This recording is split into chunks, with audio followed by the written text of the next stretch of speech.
Hello and welcome to the Berkcast, the How to Train a Dragon podcast. I'm your idiot host HC who paid $50 for this game, and with me are Wolf. Ian again, who definitely did also pay that. and yet Definitely didn't play the legally. game and had to read a Wikipedia summary shortly before we started. No. Thank you. We're clapping here because we're here to cover DreamWorks Dragons, Legends of the Nine Realms, the video game that goes along with The Nine Realms, the show that every How to Train Your Dragon fan loves.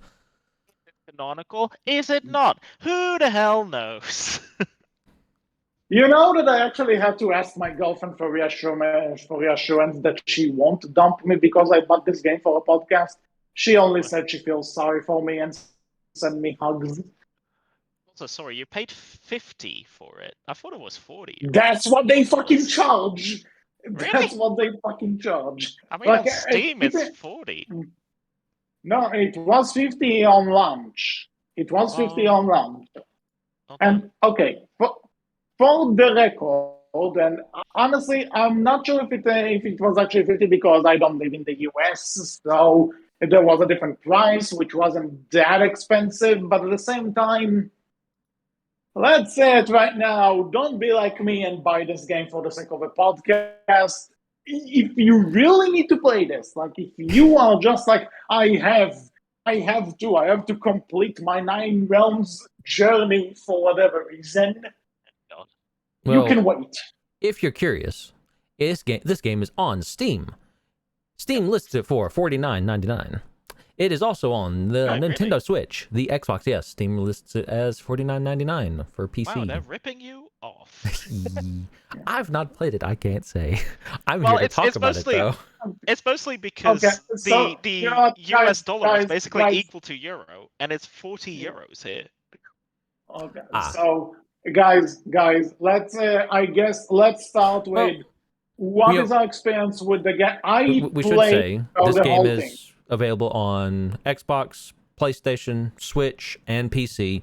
Basically, anything you want to play it on, you can play it on. If you want to play it on all of them, feel free to spend all that money.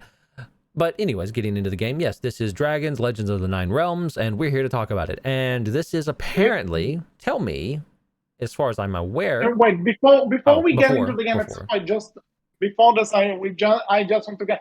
I played through the whole game, and whatever I say, I played it on the PS5.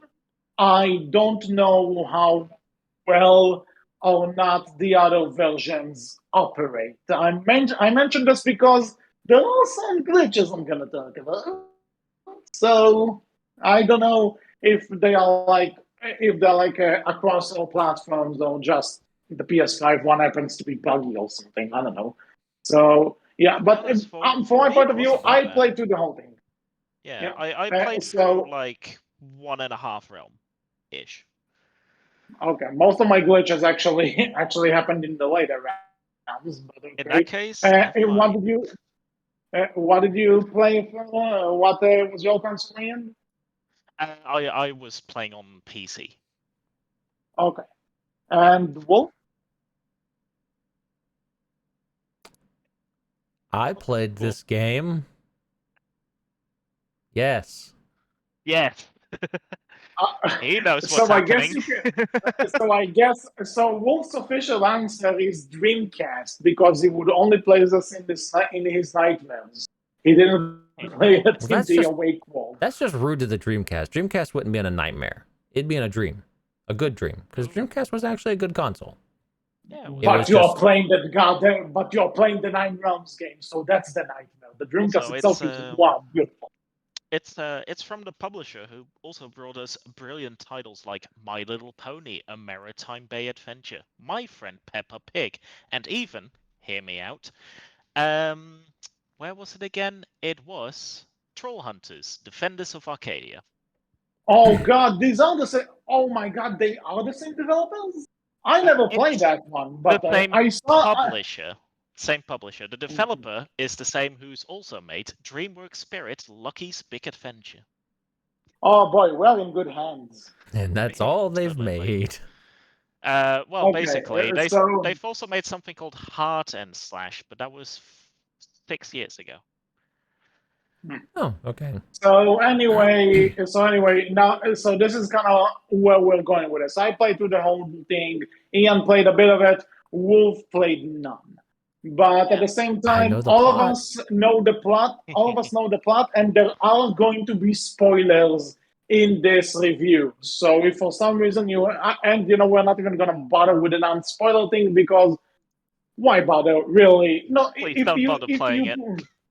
Like if you care about this game, if you care for spoilers for whatever reason, close the video now. All I'm gonna say is that it's not worth $50, but if you have to play this, wait. And it's not, but I will also say quickly. I will say quickly, it's not awful. It's not. There are worse. There are worse, cash-in games based on cartoons and stuff. I played worse, but I also played best. I mean, this is really bare bones.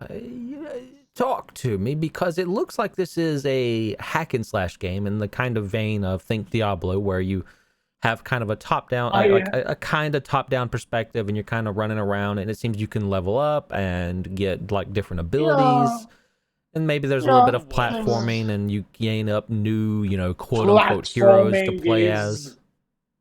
Yeah, platforming is very generous, but we'll get there. I mean, it's not platforming, but it's like, hey, do this thing to move to a new area, blah, blah, blah. It's your general hack and slash. It doesn't look terrible from what I've seen. Again, I will say this: it's not a terrible game, just not worth $50. And definitely, if you are one of the old school How to Train a Dragon fans, that whether if you got into the Nine Realms or not, this you have no reason to rush to play this, because I kind of going to jump straight ahead. And despite the game marketing itself as a prequel to the Nine Realms, it's really an alternate continuity, I feel. Yeah, definitely. If this is canon, then that it's not. There's no way. Yeah, there's no way. There's no way this is canon. Because I was reading through all the plot for everything. If this game is canon, then all of the dragons already knew each other. All the dragons knew each other. Say, by the way, Thunder found his family. The Skrill has been defeated. Like, there's no way this is canonical to the show. All of the dragons, basically, if this is canonical to the show, all of the dragons that they like, the Fault Ripper was already all defeated. All the dragons met each other, and he found his family, and then he just lost them again, and all the other dragons, like the Fault Ripper, came back. Except this time we're dealing with them with the humans, and it'll be different now. Like, a little bit. Thunder's gone through the truest, and they all forgot each other as well. I think Thunder's gone through the truest form of amnesia, if that's the case. Yeah, I mean, honestly, what breakup did the dragons go through that they just don't know each other anymore? I mean, seriously. I think this is how. Oh my god! The final boss was the memory dragon from Rescue Riders, Nemo. He made them all forget. God. That's how. Because Sorry, people, we've just come from an episode of Rescue Riders, and yes, you can't right. You can't spoil that. You can't date the video like that. We didn't record 2 episodes one after each other. No, definitely not. I just want to say that, if it is revealed that this because they did kind of use one dragon from Rescue Riders in the Nine Realms. That creepy My Little Pony one, the white one, the unicorn. Yeah, sort of. I guess. Yes, I guess. Yeah. So you know what? Repurpose that guy to be the reason why the game actually connects to the show. Because otherwise, there's no way these There's two. No way. Thunder and his group fell apart because they weren't family enough. They didn't believe in family strong enough. They weren't family. Sorry, are you talking about the Don't Hug Me, I'm Scared series now? Oh my god. I can just... It's all about family at the end of the day. And Thunder didn't remember that. It was all, considering this is under Universal now, it was all It was all advertisement for the next Fast and the Furious. No. My What All they- about God. family. Vin Diesel voices Hiccup in the live action no. adaptation of How to Train Your Dragon. Yeah. You just said Vin Diesel is Hiccup voicing Hiccup. Oh my God. Listen, they'll get like some skinny looking dude to play the role, but Vin Diesel will do the voice. It'll be really weird and like, just not matching up at all, but that's okay because you're here for the live action adaptation of How to Train Your Dragon. Produced by Disney, oddly enough. Oh Weird. my God, no. Interesting. No. How strange. Anyway. So, to the game itself, so we already said that when it comes to actual, plot, this has nothing to do with, this has nothing to do with the show. Like, if this is canonical to the show, then it raises a lot more questions, but I don't think the writers in any of them want to answer. I But kind fine, of it's nothing. want to answer them though. I think they should Well, answer the them. writers don't. I mean, I gave them the perfect answer, but that's just me. What? Yeah, I don't know. Again, Memory Dragon, that's how, Yeah, this no, was I a get it. prequel, but, Yeah, But I get it. apparently, the one thing that kind of stood out to me the most as soon as I hit start is that so they played the exact same opening sequence from the show at first. There's the storybook Yep. where, and by the way, I just want to say if you hated Tom in the show, you're going to loathe him in the game because You're gonna hate the game. Absolutely. Every single step you take is narrated by goddamn Tom. listen, I get because and also the narration doesn't really stay consistent with itself because it starts with kind of like Tom basically just narrating as if it's a Discovery Channel documentary that he's just explaining the wildlife and the costumes of these dragons and stuff. But then, as the game goes on, it just seems like he's kind of like telling a story. And it's like, watch out, friends, you're gonna need this. And it's like, oh, well, if you defeat an enemy with this, he's like, haha. I get it. What did you say? No, go ahead, continue on. I'll wait. And then if you beat a certain dragon, with another dragon, it's like, yeah, nobody's a match for Plowhorn, and it suddenly becomes from like a narrator just narrating kind of like a documentary to actually talking to the characters or trying to engage with the audience regarding what they're saying. Like this thing is just not consistent, and it's. But then again, he's narrating, like Ian said, basically every step you take, he's narrating. And the worst part, he's even narrating the freaking upgrades menu, like everything that you can read with your eyes, he's narrating. And it's like, so annoying. shut up. And honestly, like this made me feel like the target audience for Nine Realms is supposed to be lower than the target audience of freaking Rescue Riders. For the game, honestly, I think they might have been given the wrong show Bibles accidentally. But they just that had would explain a the lot, to be honest. But they just had Jeremy, Who's whatever his this last name is, in the Layla? recording studio. Is that the one with the glasses that wanted to kill a guy? So the Looks like she voiceover- might. So the voiceover is Dak, right? If he can speak with dragons, why isn't he with? Let me look in the book real quick. Thunder. Well, Dak obviously has to be. Why do they call him Tom in the show? That's weird. I thought his name was Dak. Let me look in the book again. Huh. Yeah, and there's Thunder, and then there is Winger. I don't know what this is about. I mean, Point is, it's Also, there's it's so annoying. flip page, flip page, flip page, flip page, flip page, flip page. Why are there why is almost half of this Bible filled with Winger be praised? oh my God. Okay, so back to the game. I will say again, if you hated Tom in the show, you're going to despise him in this because he narrates everything. But I will say it is fun in the upgrades menu to just switch between stuff and just hear him go. That's kind of fun. So If you annoying. want to make no, that's kind of funny because you can imagine him suffering having to go quickly between. Okay, you can imagine him having a stroke. Fine. That's the only Yes. fun part of this game.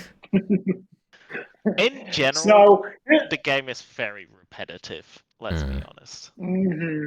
yeah, like honestly, you. By the way, I just want to say that I think only like in the third season of the show we got the idea of why it's called the Nine Realms, and yet you have this game which is called Legend of the Nine Realms, and guess how many realms are there? Fucking 5. Oh, Where wait. did the other 4 go? And now they sank in the lava. I guess. I guess there were. I guess somebody called Nathan Drake. He needs to find another few lost cities or something. Oh, it's But just... Listen, that was for the sequel to the prequel to the prequel or something, where it's the prequel to the prequel, where that was the humans doing their thing in the Nine Realms. They explored the other 4 realms, Tom and the rest, Yeah, of course. or Alex yeah, and the rest, really. That makes a whole lot more sense. They don't actually... That wasn't actually thunder in the game. It was just a dragon that looked a No, lot that was like thunder. That was Oh, thunder. was it? That was just, again, like Thunder and the dragons are off doing their adventure in the Nine Realms, while Alex and Tom and the rest and D'Angelo are off doing... I can't remember the other one's name. I know there's 4. Can't remember her name. Huh? June? June! Oh, I you remembered her mean- name. Thank you, Inner Voice. That definitely was not HC telling me, because I could not remember her name.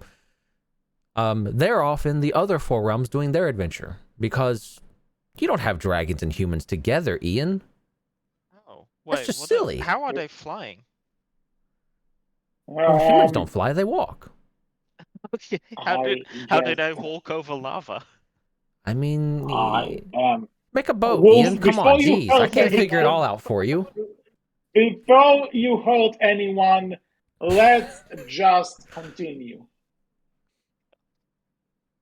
So, like I said, it starts with the same vibe as the show. There's the storybook, and then there's the video. Mm-hmm. Now, the one thing is that the show, until this point, doesn't really. Again, we at the time of the recording, there are 3 seasons with a date for season 4 and now.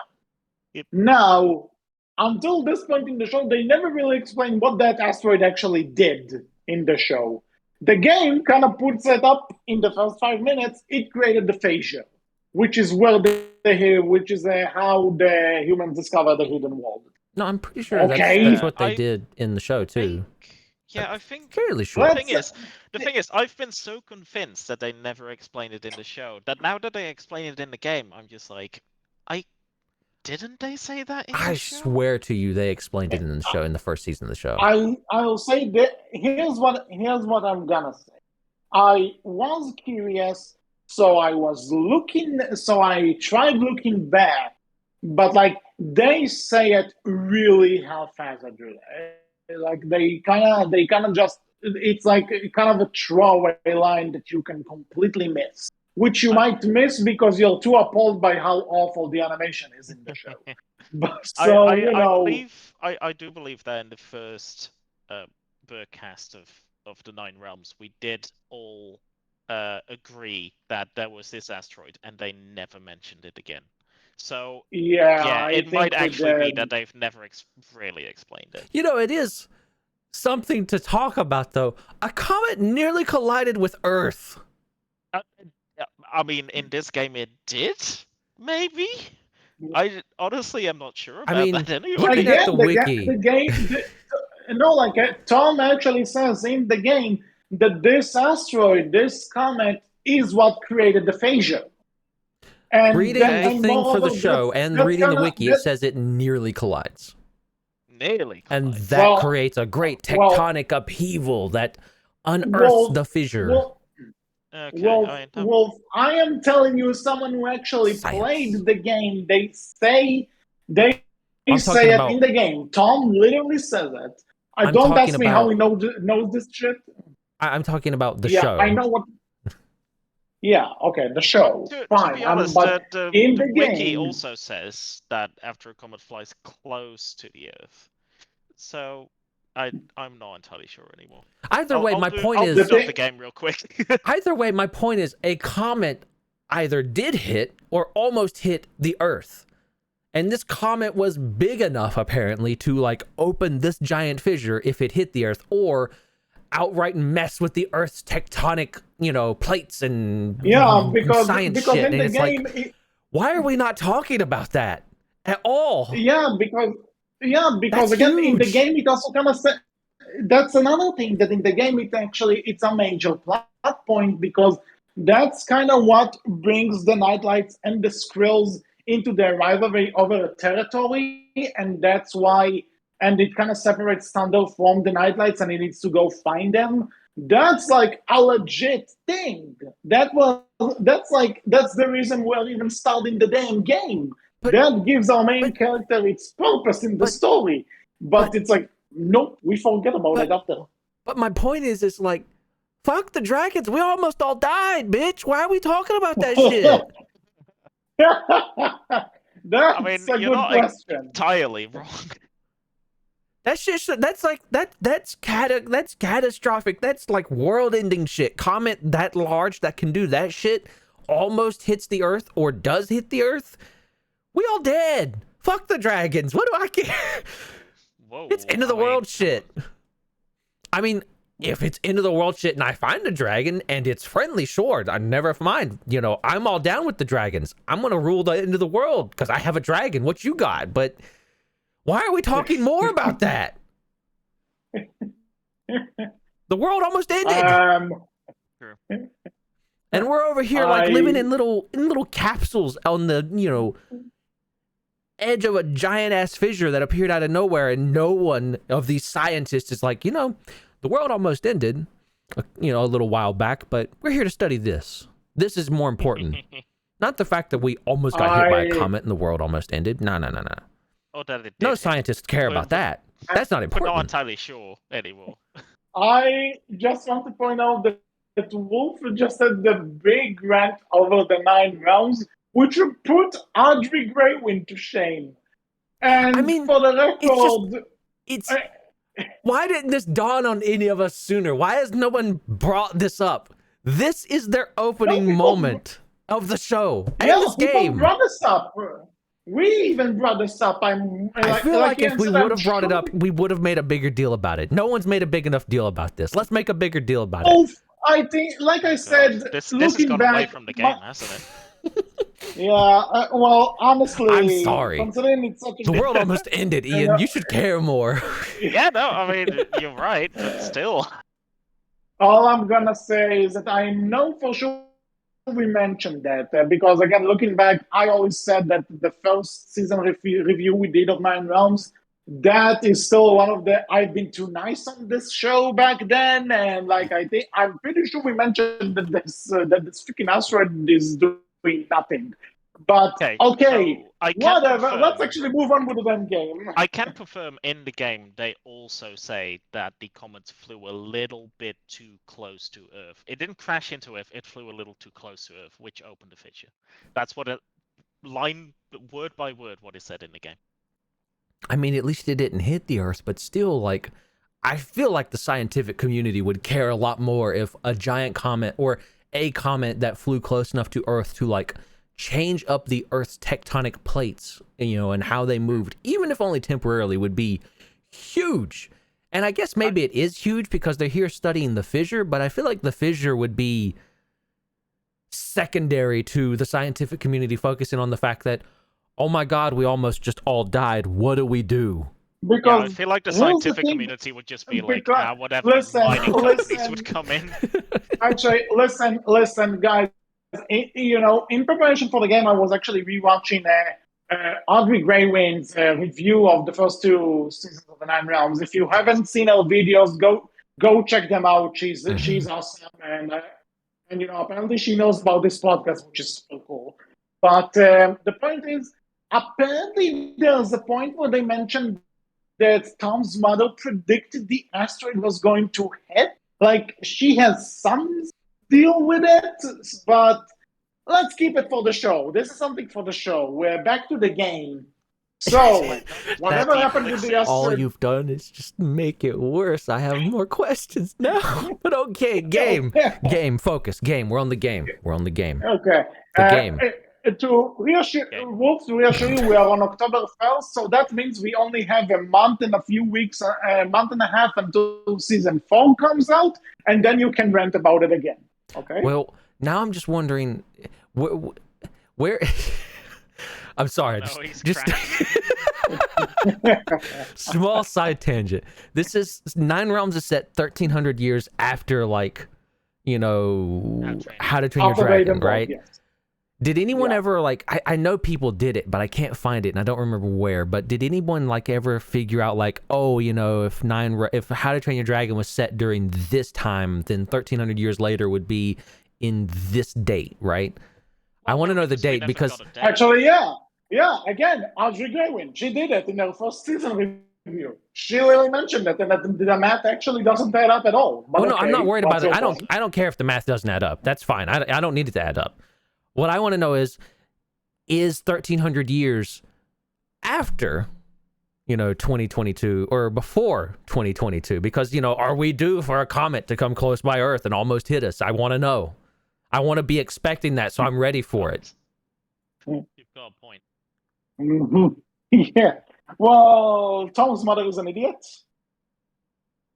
Whoa, that's rude.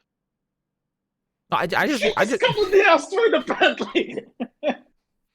I'm not saying she's an idiot. She might be a very smart lady.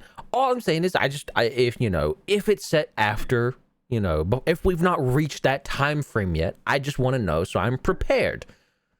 What am I prepared for? I don't know. I mean, we had other movies come out and say the world was going to end in like 2012 and 2000, and it's just, I want to be prepared for that shit, I've been through all of the other quote unquote world-ending disasters. I want to know if I lived through another one potentially. All right, that's all. Yeah, okay, that's fair. So video games, people, video games. It all started when Nintendo launched the NES and kind of brought everything back on the map with Super Mario Brothers. But okay, jokes aside.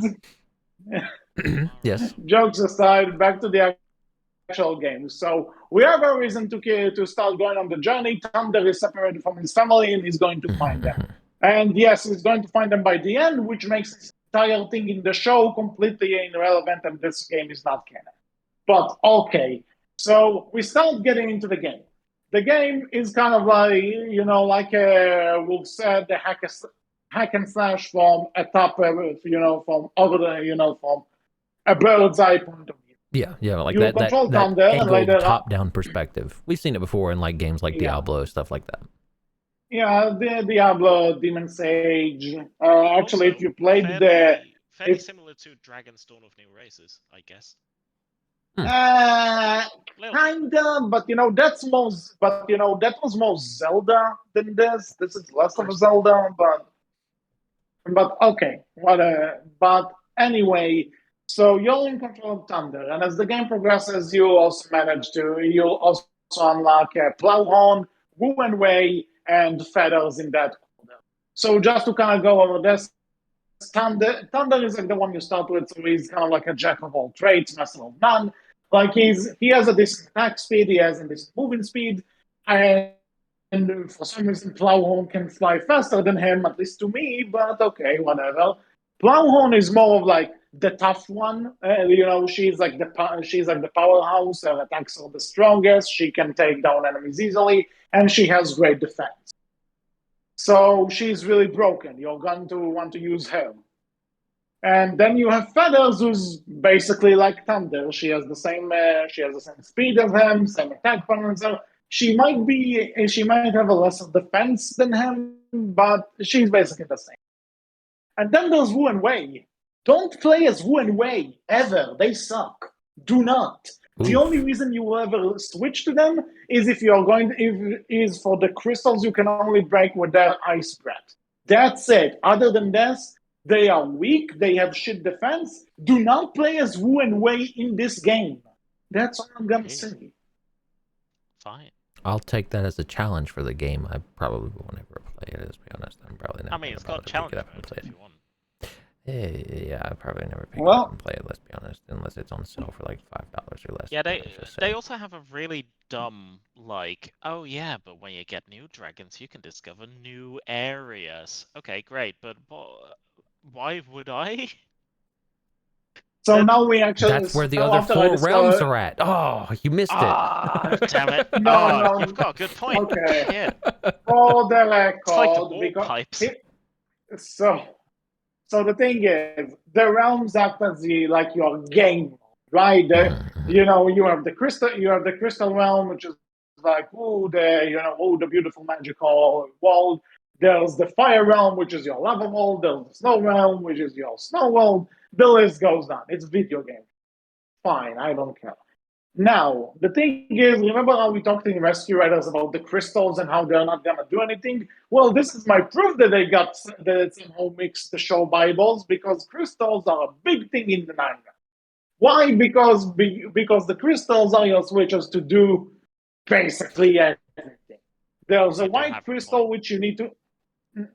Because you have white crystals which any of the dragons can hit, and they are basically your switches to open gates, cause earthquakes. It's your megatons basically. Hit one, you move on. Great. Now each dragon has a crystal that they specifically can hit. Like yellow crystals, you have to hit with thunder because of his lightning. But red crystals could only be hit with Plowhound's fireball. White blue ones could only be hit with Wu and Wei's ice breath, and purple ones can only be hit with their feathers as sound wave. So fine, okay. The thing they want you to do is that once you unlock all those dragons, you would actually go back to play the other stages and new stuff. Here's the problem. I don't care. So if you really want to try it out, go for it. You have the option. Me, I just reached the end of the story and then deleted the game off my hard drive. Oof, harsh. Very. Okay. Well, I gave them $50. So yeah, I'm not that mean. I'm just disappointed. I'm not mad. I'm just disappointed. But yeah, so for the game itself, all the dragons control basically the same, besides the differences I mentioned earlier. And you basically fly around the hidden world. The stages are linear. There's an interesting thing that they try to do that, like, you have a jump button, but at the same time, if you hold the button, you can fly. And it's not like that you can just fly over everything, but the flight... have you guys played the first Spyro the Dragon? A little bit, yeah. Yes. Been a while, but did yes. you reach the bonus level at the very end once you collect everything? Been a while, but I think yes. So, because the final stage in that game is that instead of just gliding, Spyro can outright fly. But the thing is that he can't fly, up or down. You need to actually reach those heights via stairs and stuff so that you can reach that height. You get what I mean? Am I making sense? Yeah. So the flight in this game works on the same level. That, like, you can't just fly up and down as you wish. You need to reach certain heights before you can, for the dragons to just fly there. Sometimes they allow you to skip those if there's like platforms which are like stairs, that are like slowly raise you up. Then that's fine. You can just fly. Then you can just fly to the top one. But when it comes to actual platforming, you need to be more creative. And there are invisible walls aplenty to actually block you from progressing and skipping the platforming challenges. It gets a bit fun when they actually force you to like because there are certain sections where you are actually flying and you need to navigate a course in the air. That's actually fun, and also you can do some mid-air fighting, which is nice. But other than that, it's kind of limiting. But I kind of appreciate it, but I also kind of think I don't think you had time to fine tune this mechanic. So there's that. Now anything you want to ask me so far, Ian? Do you agree with me since you did experience the game a bit? No, I definitely agree. I've had one stage where you had to fly where the cave collapses, basically. There've been Was that with the Fault Ripper? with the With the Fault Ripper? it might have been, yeah. It was with, I think it was there with the Fault Ripper. It might have been. Was that Because the first that boss? stage, yeah, it's the first Yeah. boss. Okay, so I think I actually defeated that before I was supposed to, because I defeated the Fault Ripper in its nest. So it just kind of flew off, and then suddenly the cutscene started playing on the battleground. So I think I might have beaten it before I was supposed to beat it. I guess that was, You broke the the game has game? some its moment of like jank. What? Crazy. How Like, dare you? the game has its moments of jank, definitely. But there's like before the actual. By the way, I just want to point out that all the dragons that you find, the Fault Reaper, the Screaming Death is here for whatever reason, Yeah, and from what I'm eventually the reading, like a Titan, lot of dragons we've seen before, like the Death Song, the Yeah. Snow Wraith, Razor Whips, Speed Stingers, even. Yeah. Like a lot of old Yeah, dragons Speed come Stinger. back. Even the Death Grippers Vermilion. as well. Some dragons we haven't even seen in the series, but Well, only in in Nine Mirror's Realms, Edge. we've Like not seen them. Yeah, not in 9 Realms. Yeah. Yeah, not in the Nine Realms, but all of them we've seen at some point or another doing the original franchise. The original, the movie trilogy and the original shows. Like even the Flightmare is an enemy. Like the freaking Flightmare. Remember that from Defenders of Berk, the one who throws Astrid's uncle. Remember him? He's here. Yeah, it's interesting how they're using dragons that they haven't even used in 9 Realms yet. Yeah, and then you hear Tom talking about them. And it's like, shut up! Who gave you the right? It's like, oh yeah, this story is about thunder, and then it's like he narrates every single little detail, and it's like, are you sure it's about thunder, or do you just want to be the star of this? Listen, what it is right? It's not a prequel. It's a sequel. And this is Tom telling his kids about his experience, about, don't go a there. story of the dragons, right? No. That's the thing. I say that the game can be canon, but they cannot try and connect it with a bit because in the end, after you defeat after you defeat the Titan Wing Skrill, which is supposedly the same Skrill that they fight at the end of season 2. Like after that, there's like this thing where they see a drone flying down the Phasian and like Feathers, I think, kind of destroys it, and they're like looking at it, and then Tom says, and it seems like a new adventure is awaiting around the corner for our friends. And it's like, wait, no, it is, but so yeah, no, the memory dragon has to be real now. He's canon now. Rescue Riders is canon. Yeah, it has to. That's the only explanation. It must be. And it just seems like Thunder and Feathers and Wu and Wei and Plowhorn didn't love each other enough like a family should, so they couldn't remember each other. Unlike the Rescue Riders, who got back together. Wow, spoilers. At the end of the day, man, Vin Diesel's right. It's all about family. You can't escape family. Oh God. Well, so the thing is that again, the plot sucks. It's nice to see other nightlights, but it's like it makes no sense if you're actually trying to connect them to the show. I mean, but okay, along the way but here's the thing. You fight all of these dragons, right? And it's hilarious to me that essentially the dragons win, that thunder, flower, and whatever. That they essentially beat the other dragons by just continuously bitch slapping them.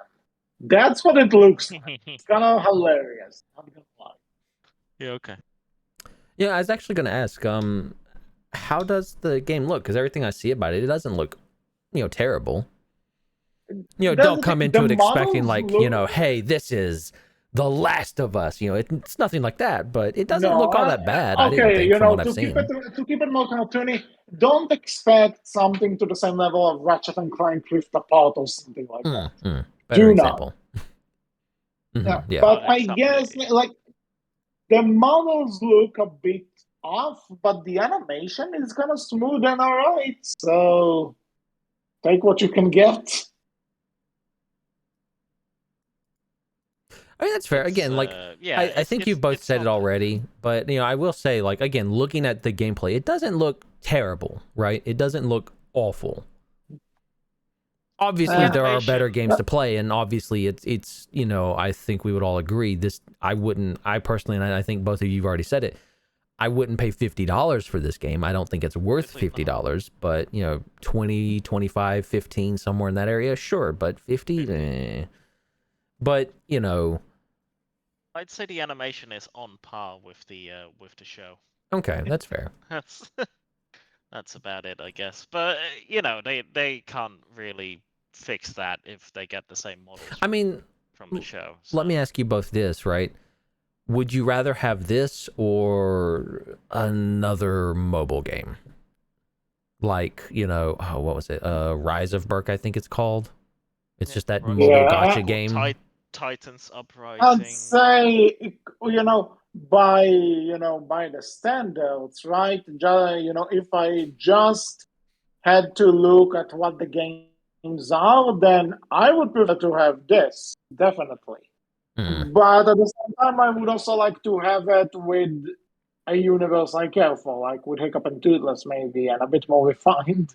I mean, I would love to see us go back to the olden days. Yes, this is Old Man Wolf talking now. How about Temple Run, but in the hidden world with Toothless? Could be fun. Yeah.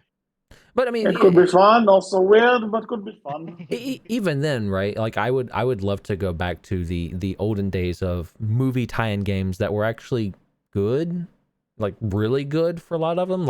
They set the standard for some of them. Well, I mean, the old DuckTales game, that's considered really good. But I'm going way back, right? That's why you said Old Man Wolf. But I would love to. There were other good ones over the years, there's Spider-Man 2, there's... The most recent Spider-Man game, even. Although that's not really a movie tie-in, but... not based on the movie. Really. It's its own thing, you're not necessarily going to compare the Batman Arkham games to the Dark Knight. It's both are their own thing. But true. But in terms of movie-based games, one thing that there was the SpongeBob movie game. That was really good, if I'm not mistaken. Yeah, that was really good. There were diamonds in the rough. It's just a matter of finding the right developer and actually giving them time and money. Oh yeah, there's technically GoldenEye. That was really good. True, but that's also really old. I mean, I have one. I completely forgot the game now. I mean, the Ratchet and Clank game re-released and made in the style of the movie. That was good. It was just Ratchet and Clank again, though. But, I thought people were saying it wasn't as great. I mean, it was basically just Ratchet and Clank, Oh, go ahead. That's the thing, though, that, because the game was initially not even related to the movie thing. In some way, I kind of wanted to do a remake, a full remake of the original. Really? But then the movie came along, so Sony were basically telling them, hey, listen, we want you to make this a tie-in game for the movie. And the game did suffer for this a bit because there was some cut content and stuff, but at the end of the day, the game itself plays absolutely fine. Like the game itself is beautiful and fun and just and it's great. It's just that it doesn't for a remake. It doesn't have all the original content from the original. Now, when it comes, but when it comes to the game itself, it's good. But you also need to keep in mind that that didn't even start as a movie tie-in game, and it was also developed by the people who made the original game. This is a bit different. I've got you two that I have remembered. One, Scott Pilgrim versus the World. That's a movie tie-in game. Yeah, okay. It was really good. Mm-hmm. That's 2010, but I can go one better. 2019, the World War Z game. Quote unquote, technically a movie tie-in game, and it was fairly good. It was mostly just Left 4 Dead, but it was decent. It was good. It was fun. I've never played that. It's. I never played it as well. There are better games out there, but it's not bad. It was good. So what you're trying to say is that it wasn't that great. It was Left 4 Dead. If you've played Left 4 Dead, you've played that game. Okay, More or less. There's some different stuff they tried to do there that was fun, but if you've played Left 4 Dead, you've played that game. But I would love, but again, like right, the point is the overall point here is right that I would love to go, quote unquote, back to that time where hey, we're making movie tie-in games and we're making them really well. These are good games. These are enjoyable games. These are fun games even. If this is like, hey, if we're starting down that path again, because it seems like we might be, I'm all for that because we're actually getting good movies based off of games now. Hey, let's do the opposite. Hell, please, I beg of you, gaming industry, bring back bring back the B games, man. Give me the B games. I want not the movie The Bee. Before any of you fuckers try anything, I know you will. I'm talking about, instead of, you have your AAA rated games, but give us the B rated games. Like, those games that were like, hey, this isn't as good of a budget as those AAAs, but, it's a better budget than what an indie game might get. Actually, one of them did came back earlier this year, like Kill the Kangaroo. You remember? Well, I mean, there's also the people behind, I believe it's Ninja Studio who did Senua's Sacrifice. Like that's your B style game, right? Like that's what we're talking about here, or what I'm referring to anyways.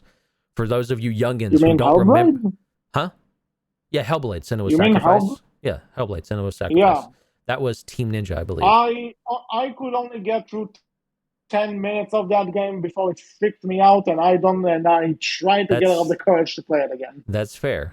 It's a game, but again, right? Like the idea though is that is the B style of game where actually, you know what? To kind of bring this back, I would love a How to Train Your Dragon game with the aesthetic of Hellblade or Horizon, something like that. Mm-hmm. That would be cool. Yeah, I would love that. It would be a lot of fun. Wasn't there people on like some forums trying to describe doing that? And then I was like, you're literally with like 3 people. You're never gonna be able to. I mean, no, right? Like again, that's where the B style game comes in, right? You need that heftier budget. An indie game can't do that. An indie game, the best you can do is it's Pokemon, but How to Train Your Dragon, because we have enough dragons to do that at this point. Holy shit! You kind of do, actually, yeah. Honestly, I think that was the first How to Train Your Dragon game, like the one based on the first movie. Yes, it more or less was, from what I understand. But they didn't have enough dragons back then. And they do. They definitely do. They've got close to 100 at this point, I think. I've never played any of the other How to Train Dragon games, actually. They've all ranged. You played Dawn of New Riders, thank you. The what? Dawn of New Riders. Okay, that's true. I did play that.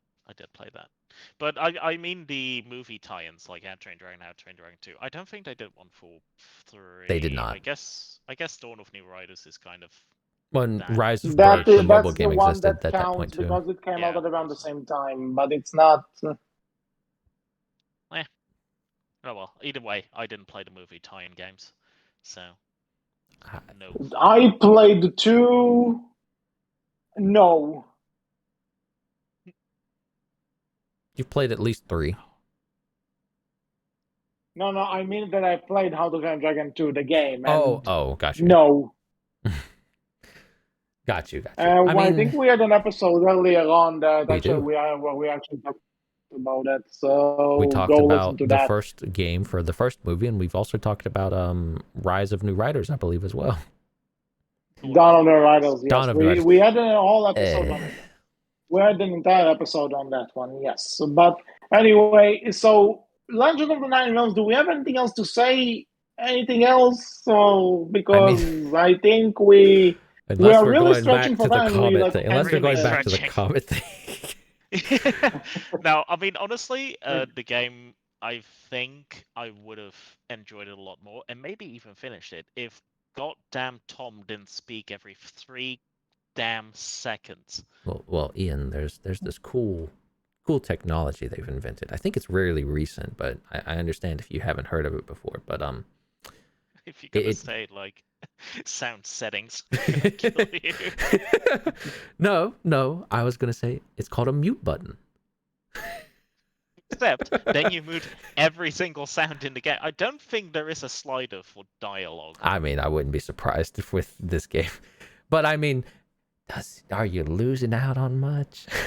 Yes, if I'm playing a game, I at least want the sound effects. I mean, yeah, I am curious. How does is there any music to this game? How does it sound? As a final question. There actually is, and honestly, in a lot of ways, it actually kind of reminded me of the compositions of the movie. It's obviously not John Paul; it's to the same level, but the music was actually kind of fun. Fair. Okay, so I stand corrected. There is a voice bar that you can turn off. So maybe I should have done that. You're welcome. Maybe I should have done that. Yeah, that's fair.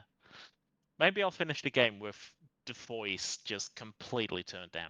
And before it turns everything off, the voice bar is connected to the main volume somehow. It connects like music in some weird way. I mean, if I keep subtitles on and then the voice on like the lowest possible setting, just show me whatever the hell he's saying. It's just... God.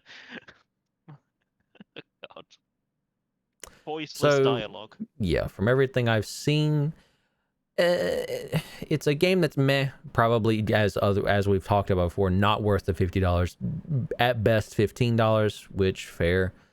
You know, if you saw it on sale and you're desperate, pick it up if you're really jonesing for more How to Train Your Dragon. But wait for at the end of the day, autumn or winter sale, yeah. if it ever goes on sale, it may not. I mean, to be honest, Outright Games, the people who publish this, do always put their games on sale. Okay, so there is a good chance that it will be on sale. Unfortunately, it's a meh game for a very unfortunately meh show. Yep. And that's sad. Mm-hmm. It is. Because we would really like these things to be really good. Absolutely. I mean, the better these things are and the more it's appreciated, the further this whole franchise will go, which it deserves. But right now, it's definitely just, or it feels at least, like milking whatever's left of it. At least with this series. I will always stand by, even if it's milking it, I will always be there for a How to Train Your Dragon live action remake. I desperately want to see it. There is actually a park show, you know that, right? There is a park show that like connects the How to Train Dragon 1 events. But I want to see like the Hollywood live action remake because it's going to be awful. It's going to be terrible, and I need that in my life. I want it. Okay, I see. It'll be the death of How to Train Your Dragon, maybe, but absolutely. Look, guys, I think we said everything we have to say. Let's just end this because I think we again, right? Like it's as said, unfortunately, a meh game for a very unfortunately meh show. Now that's the takeaway here. Game. If you like the show, maybe you'll find some enjoyment out of it, but not for $50. And if you didn't like the show, you now have zero reasons to touch the game. This is all for this episode of the Berkcast. We hope you enjoyed. What do you think about the Nine Realms game? You can tell us all about it in the comment section below, on our Twitter, which is Berkcast with a capital B, capital C, and on our Tumblr, which is Berkcast Team. Ian, where can people find you? For all the Dutchies out there, I'm on Twitter at Angel26, or watch some Train Dragon Quotes on barfandbell.ch. So until next time, I was HC. I was Wolf. And it was Ian. And we will see you all next time. Take care, and oh my god, there's a new season coming. Help us. Anyway, take care, people. Bye-bye. See you in a month. Bye-bye.